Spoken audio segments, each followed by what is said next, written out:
Bonjour, je m'appelle Martin Propsley et je me réjouis que nous puissions réfléchir ensemble au cours des 13 prochaines semaines sur le thème du trimestre qui est le sanctuaire. Voici la première semaine.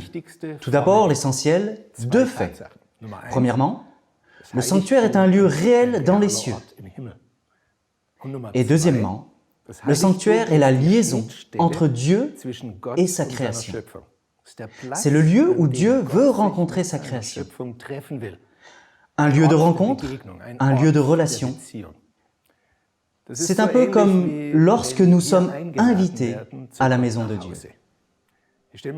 Je m'imagine ainsi, lorsque je viens chez mon ami, et que cet ami me montre son appartement, sa maison.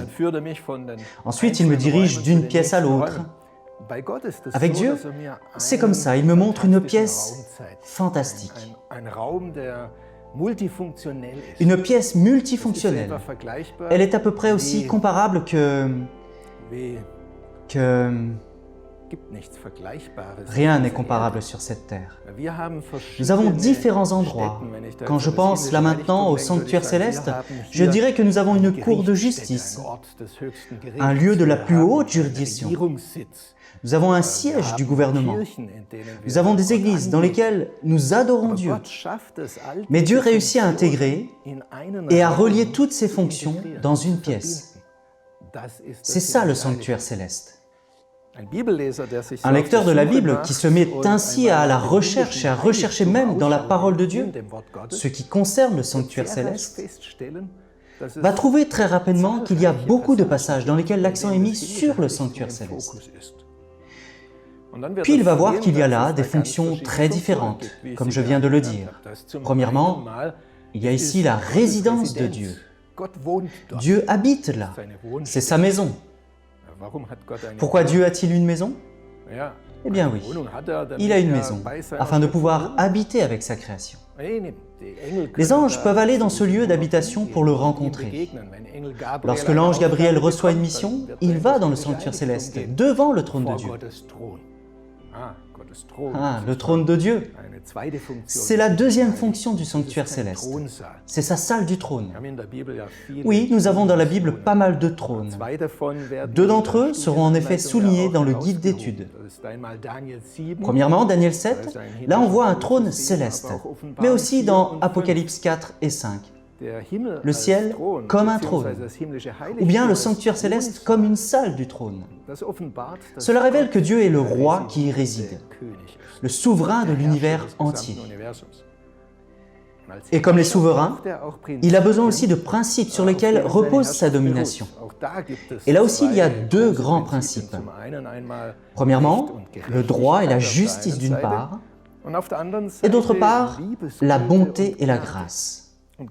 Et Dieu, comme le souverain, sait les relier tous les deux ensemble. Et c'est pour cela qu'il reste à juste titre le roi de l'univers. Oui, et alors la salle du trône est connectée au sanctuaire céleste comme un lieu d'adoration. Apocalypse 4, par exemple, montre comment il est adoré. Là, assis sur le trône. Il est adoré parce qu'il est le Créateur. Et en tant que Créateur, il aimerait en effet avoir des relations et des rencontres avec les êtres qu'il a créés. Et d'autre part, au chapitre 5, il est encore un être qui est aussi adoré. C'est l'agneau de Dieu. Et à juste titre adoré, car il a apporté le salut, car il a été tué. Et nous savons par le Nouveau Testament comment? Tué sur la croix. Donc Dieu est adoré parce qu'il est le Créateur et parce qu'il est le Sauveur. Oui, le sanctuaire céleste est alors le lieu du salut même. Là est Jésus-Christ, en tant que notre souverain sacrificateur céleste. Cela, nous le lisons dans Hébreux, chapitre 8, au premier verset.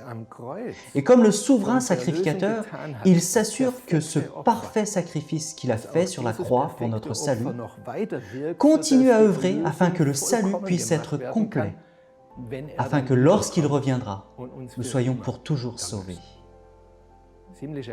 Cependant, le sanctuaire céleste est encore autre chose.